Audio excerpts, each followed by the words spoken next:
as you. Polish on our signs cause our locks are always broken. You need that view askew? You know we got you, dude. Showing gratitude and always smiling, never rude. Top 5 movie reviews and what's new. We bring in all the big guns when we coming through. Welcome to the stage. Come on, enjoy the taste. Hurry up, don't come and last. You know we love it, the sacred thing. Good evening, everybody, and welcome to another episode of Live from the Secret Stash. But today, we are on the road. It is me and my usual co-host. Well, we're not on the road. We are on the road. We're in a warehouse, so. Well, we're not in the Secret Stash. We're not live from the Secret Stash. We're actually live from Bodnars auction. Yeah. Fun. So, this guy's Christian Cortez. I am Christian Cortez, and you are. I'm Michael Sapsik. How you doing, folks? We're doing good. We're glad to be here at Bodnars Auctions. We're here with the rest of the Bodnar clan of amazing individuals. Joe, it's always good to have you. Yes, good to be back. It's only been 1 week, and here we are. Know, under 6 days, I guess. I'm telling you, it's listen, like we just like having you on, but now we were like, we're going to impede your space. Yeah. Yes, I guess that is true. Yes, and I guess we should say hello to my staff that is here, and my wife. We'll go right down to we'll first start with Erica. Hi, guys. I'm Erica. Well, hi, Erica. Hi. She's the cataloger typer of the catalogs. Oh, God. Yeah, she's the typist. Yep. The typist. I'm the computer nerd. Okay. Hey, Sam. What's up? Hi, I'm Danny. What's up, Danny? What's good? What's good? Glad to have you. Danny's a gymnologist. I will be going to school in 2025 to become a certified gymologist at GIA. Ooh, there you go. Gemologist. Congratulations. Thank you. And then last but not least. Hi, I'm Maureen. Hello, Maureen. I get to rein all of this in on a daily basis. All of this crazy. Unsuccessfully, might I add. Yes. That is my lovely wife, Maureen, who does everything and is the fucker in charge. That's right. She has a plaque over there. Yeah, it says that on a business card. Yes, it's over there. Exactly. I mean, it should. Like when your title is that epic, like it has to say that. This is my circus. What can I say? And we are your monkeys. That's yes, right. It's true. Yeah, but like I like being in this circus. I like being in this space. You guys are awesome people. Christian is in love with this space. I am. I told Joe, I was like, when I have property, this is what I want. Yeah. Except it'll just be filled with Ghostbusters and maybe a couple of classic cars here and there. It's going to look very similar, but also incredibly niche and nerdy. So, I mean, if we could take the camera around. Oh, we'll spin it. We'll spin it around and just. This place is amazing. It's so dope. But we were here today because you guys had an auction today, and a very comic book centered one at that. So if you guys want to go into that a little bit, while I show them around, we can go into that a little bit. Sure. Yeah. Well, we just got done. Well, I just yelled and screamed for about 5 hours, and Mike was backing me up on that. And he's like, "Oh yeah, let's podcast after that. Sounds like a fun idea." Yeah, because it's just so smart to do. But no, we just came off the comic book sale. We had a fantastic run here of newer runs of newer comics and some key issues, and I think it went absolutely tremendous. I mean, it was great. It was a fun time. It was bidding was fierce. A couple of lots I think surprised us. We had a new Spawn lot bring 1,300, and that was spectacular. A new Spawn lot? Well, meaning modern keys, like like an entire collection of things. No, it was like issues number 1 through maybe 12. Yep. But there were multiple copies. So we had like 66 copies of the first appearance of Angela. So whoa, that's a lot of copies. Then we had Spawn number 1, newsstand variant up in there, multiple copies. So it's smoke, $1,300. Oh my God. Which is nuts. Yeah. Oh, like last week we were talking how the guy just bought multiples and tons and tons. Yeah, this was his collection that we talked about last week, and that was the one where he had 66 copies of Spawn of one issue. He had 97 copies of a different issue. Yeah, I'm sitting there counting them, going, what in the name of God were you thinking? Oh, that's right. You guys are the first line of defense and looking through this craziness. You're just like trying to break. Here's another number one. Here's another number one. Here's another. Why? And one of the really cool things that we tried, which Joe hasn't done or doesn't traditionally do, is long boxes of comics. Which, to me, selling a long box of comics is like, oh my God, because you're going to be selling for pennies on the dollar. Mm-hmm. We did. It was, most of them fetched a fair market value. Yes. Which unheard of, really, in the grand scheme of things. But there was one lot of Red Sonja comics that there was no fracture point. As like fracture point. Gemologists would say a fracture point. There you go. A fracture point where you can actually cut it off. Okay. And turn it into smaller lots. There was nothing, because there's no place where you could stop, and it makes logical sense to keep going on a next lot. Like Spawn, whatever fits in that box, that was our lot. We're like, all right, Spawn. It's Spawn. 750 copies of number 13. Fuck yeah, why not? Like that Ghostbusters lot I lost. Yeah, the Ghostbusters. I am so sorry. I did not bid on that. And that's okay. I was like, crap, because I saw it going for $200. I'm like, oh, Christian, I love you, but no, you don't know. I don't love you that much. Yeah. And hell, I don't love me that much. I'm like, damn. And that Red Sonja lot brought $625. In the heat of the moment, if you ask me what things brought right now, it'd be very difficult. I got to scroll through it and see exactly. Just looking at what prices were at $625. And Danny showed everyone that was in there, right? I tried. You like this Red Sonja? I definitely tried to make an effort to show what was at least for the short boxes, because the long boxes are just way too heavy to actually show on camera. You kind of tilted it, and you could. Yeah, I would tilt it. I would take out a chunk, show the chunk, and then show it the inside. You're just of the box. look quickly, damn it! It's too heavy. I was like, you get the idea. This. Well, I think the best part. Move on. Before we start the sale, I said I want every long box up here, and I want you to look through it all. And this one's going, no, it won't happen. It ain't gonna happen. No. And I'm like, oh my God, just to bring it up here, let's try it. And how many boxes did we get through, guys?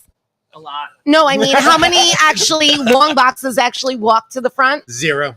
No, honestly. Really? Two. I was Two. And then it was not. We got this far into it, and I'm like. No, exactly. Did you expect See it? what they had. I have a Coke machine and stuff in the upcoming sale. I was blocked, so I couldn't see what's going on, so I couldn't yell at them. I guess I couldn't see what was happening. Oh my God, that's original too. Yeah, I'm telling you. So technically, I said bring up every long box, but now I find out it didn't happen, I guess. Well, if Maureen had said bring up every long box, that would have happened. You, not so much. I was going to say I was a little distracted today, so, keep everybody in line. But yes, I wanted you to get all that exercise, bringing them up and showing up. Good job. I was saying a good job, but now I didn't realize that it was it was a half-assed job. I don't know what you're talking about, because I love that you had no idea. So. No, I had no idea until just now. No, honestly, the long boxes are just way too heavy. There's no freaking way that I'm gonna rat out Erica. No, you kidding? And the short boxes were heavy. The short boxes were heavy as well. I know they're heavy. Just beating on my head. No, not happening, Joe. Oh my God! I've learned how heavy those boxes are through him, and I can just the idea, because I know that there was how many total for this. Well, there's two. See, look, the minute I bring it up, everybody just flashes over like, no. Not only, wait. Because not only are they long boxes of older comics, they are long boxes of the heavy modern comics that weigh the thick paper. Oh my goodness! They're no like, joke. damn you, Marvel, why'd you change the paper? Yeah, seriously, why'd you? Are you printing this shit on titanium? What? Oh man, it's insane. Yeah, exactly. And I have I went in there in the back room to see what my next goal is to fracture. And I'm like, oh my God, this guy, the hoarder, is, and God love him, because keeps us busy. Yeah. Exactly. Yeah. Idle hands, devil's workshop. So. Oh my God. But I thought when I was on last week, I said, we got through over a half of the long boxes, but no, I don't think so. I think we're a quarter through the collection, really. Now maybe that I look at it. Maybe a third. A third, maybe. Wow. Oh, It's I gonna be tried one of those one. things where you Like, open the doors and you're just like, oh, it's not even a third. Maybe it is a quarter. It's not even maybe an eighth. Oh no! Oh my god! And it just keeps like growing and growing and growing. It's like multiplying in mold. there. Yeah. Yes. Ugh. Why are there more than I remember? Yes. The guy keeps, Multiplying. guy keeps dropping them off. And the funny thing is that I'm finding our old Jay and Silent Bob stickers, Logos, like the stickers. old stickers. I'm like, holy crap! And I know I'm like recognizing handwriting that I haven't seen in like 25 years. I'm like, oh my god. You're like, I signed off on this purchase. No, I didn't. Thank God. That was not me. You're like, oh god. You're like, am I partially responsible for this? Like, No, not even a little bit. I blame you. No, you shouldn't be. Past employees, not Zap. No, not back in the day. Back in the day. Oh my god. Was there anything in the, like, for you guys, was there anything in the collection? Because I know everybody here is a little nerdy. Is there anything in the collection, like how for me I wanted that Ghostbusters a lot? Was there anything where you were like, solid maybe? That's a good question. I think no, there wasn't anything there that. I mean, there was prices that shocked me, and I think if you were starting a collection of Bronze Age and Silver Age comics, I think today was the day to buy some of that, because I think it did good. It didn't bring crazy prices like if you were to go into a shop or into Comic-Con and you were going to buy an Avengers #1, you'd probably pay $15,000 for it. Mm-hmm. With none of it in your face, like the auction is. And today that copy brought $7,500 or $7,250. So $7,250 plus 20%, it's almost $9,000. I mean, that's what it almost averages out to. But I think that's a fair price. So if you were looking to start a collection of that type of stuff, I think today was a reasonable day to pick up some issues. For someone who's trying to start like a serious collection. Yeah, serious collection. Exactly. I mean, you got to remember, you go, if there's without that impulse and you're in a Comic-Con or you're going to a comic book store and they have it on a shelf, these guys they could ask whatever they want for it. I mean, no offense, but you can have Avengers #1, it could $15,000 on it. You might not sell it in a month. You might not sell it in 2 years, but someone might actually pop in and actually pay that. I mean, it is worth that kind of money. And today, like I said, you got to buy at $8,000. So you got half off. So if you're a savvy collector and following these auctions, today would have been the day to buy and really invest some money in some comics, in my opinion. So this just sounds like you guys should just be following Bodnar auctions to be on the lookout for when these awesome things happen. I tell people that all the time. You should be checking this stuff out. Well, yeah, no, I don't disagree. And I think that a lot of people get scared off of auctions. And I know my wife and I have been talking about for the last year or two, and one of her major goals is getting people involved in the auction, because I think it's intimidating for a lot of people. And, for me, it's not intimidating. But for the average Joe, and I think she can contest to this, they're scared to bid. They're scared on what will happen, Yeah, no, a lot of people don't understand the process, and it seems like this foreign concept to them. And I'm like, it's so easy. It's just place a bid, don't think about it. Place another, don't think about it. Click the button. I mean, I get it when we were in in-person auctions. Some of those guys, they were intimidating, and they, went out into it like, yeah, I'm going to intimidate this new person, and kick them out of, because they want the deals for themselves. Everybody should be bidding at auction. I don't understand, my whole house, not one piece of furniture is from a store. That's true. Why? That's how my mom's friend buys cars. She refuses to buy them on lot. She'll always buy them at an auction, and she gets deals. Yeah, right? This is what I'm saying. Like, for me, you asked today, like what was in the thing, the sale. For me, it's the autographed Clerks script. Like, because I grew up Mallrats, all of this. So for me, I'm like, that's just so iconic. It's part of my childhood, not childhood, but like teen years, goofing off and your formative years. Yes. Her parents were watching her make her watch Clerks at 10. Yeah. Could you imagine? Awesome imagine? parenting. That's chocolate covered pretzels. The same.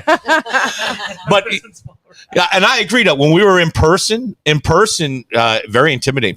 People come and play that intimidating role. Like they come in and they're looking at it very seriously, and if you bid against them, they're staring you down and don't bid against me again, or I'm going to take you out back and beat the shit out of you. You know, I mean, it's that mentality in a live setting. One of the most fun things to do, though, in a live setting, though, was to get into a bidding war with someone where, like, they're ready to go the distance, and then you hit a certain number and you're like, no, I'm out, and you just drop it right on their head. Oh yeah. You know, like that was yeah. the fun part. Like, I shouldn't say that, but it was fun. No, it is. That's one of the things that I've loved about going to live auctions, just being like, yep, fuck you.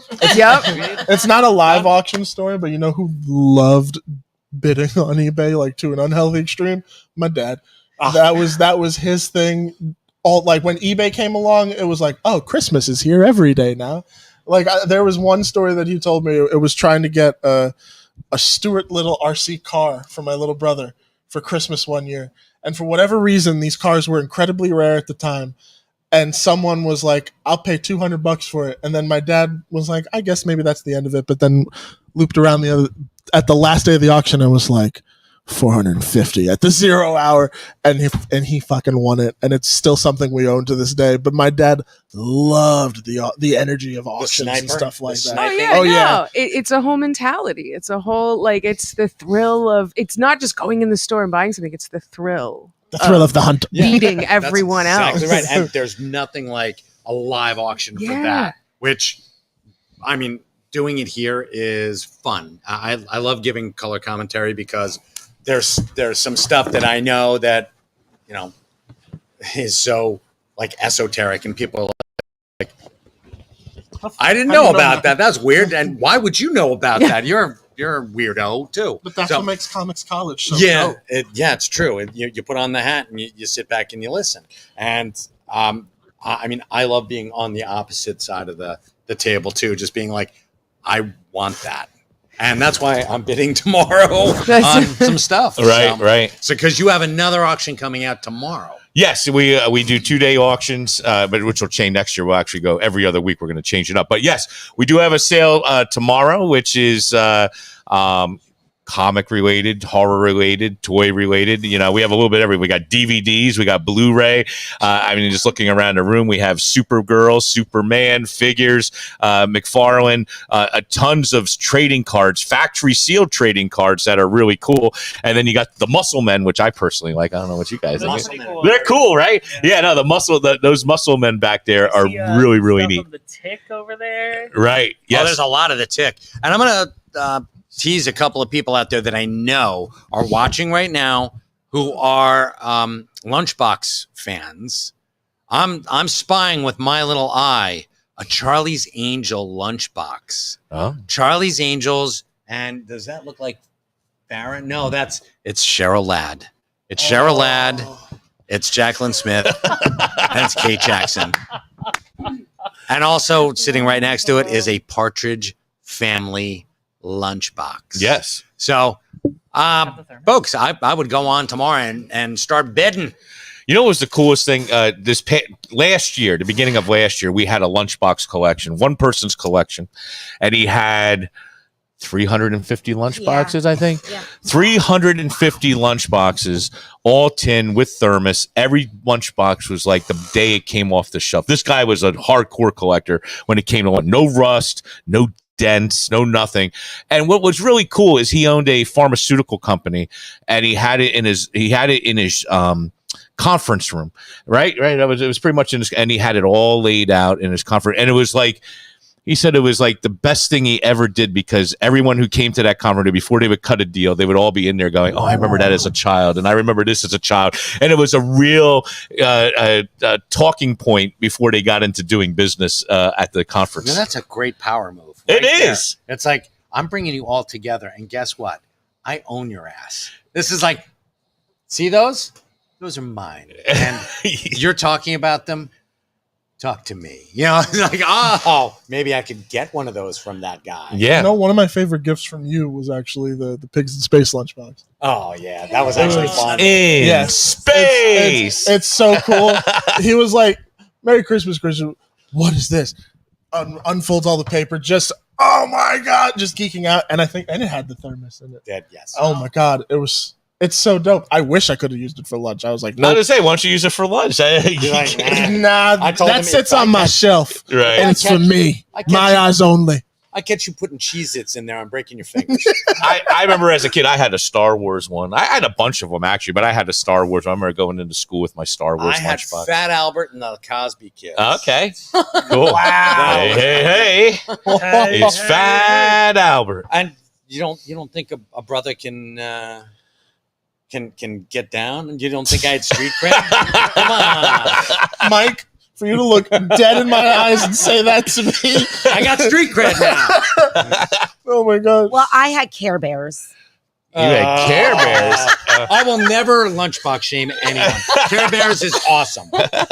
Care Bears is pretty badass. Yeah, that was my lunchbox when I was really little. But then I became weird, and then I was a Gremlins. I love Gizmo. I love the Gremlins. Yeah, I have more Gremlin stuff than you can. Like how you are with Ghostbusters, that's me and Gremlins. Like all about it. I just like. Are you watching the new Gremlin show? Oh my god! Learning so. This is how you find out about your employees. Exactly. Put them on a podcast. What kind of lunchbox you have? Growing up, I do remember having like an Aladdin one. I think I had like a Beauty and the Beast one. I was like more so like in like elementary school when I had a lunchbox. But like looking back now as an adult, I would have really liked. I mean, it was past that time because I went to elementary school in the 90s.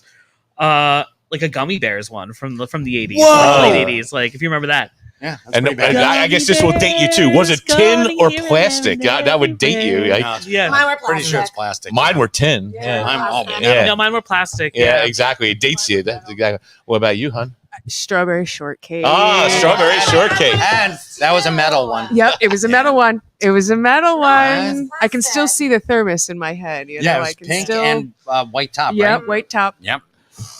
Love Damn. it. There you have it. I think that the love of it is literally just the nostalgia for whatever the box was. Yeah. And it was like, yeah, I'm representing what I love when you go to lunch in school. What of it? No, I love gummy bears too. Right? Exactly. But I will say the metal ones, of course, are always going to, be better than the plastic superior. ones. Of course, yeah. Because I remember like them falling apart back in the day, and then you couldn't get it back together, and then like I don't know. The plastic ones lasted like a hot second, and then they were done. Right. But for now, give it a couple years. You never know. That's the beauty of auction. Metals? No, the plastic plastic coming ones up in more value. becoming, Could coming be. up. It's hard for me to concept that, but that's going to be the new thing. Well, we're selling this vintage plastic. It's going to be tough because, we do sell vintage plastic Barbie dolls. Yeah. No, I don't disagree. G.I. Joes, the big G.I. Joes. I still can't get behind. Well, I get behind it. It's just still strange to me how VHSs are like skyrocketing in value also. Yeah, right. Because like I bet me and you kind of have that same memory of like, wait a minute, did I have the $100,000 Disney tape? 100%. Yeah. And just didn't treat it right because I was a child. Mm-hmm. No, we don't treat anything right because we're children. Because we're fucking children, for God's sakes. Children don't treat stuff nicely. That's what makes it worth money now. Exactly. Because that really weird kid who like wandered around with the stupid beanie on his head and like in a little suit, who didn't like take his toys out of the boxes. That's the kid who is that we all made fun of, and we're like, no, that kid's a millionaire now. He's a millionaire.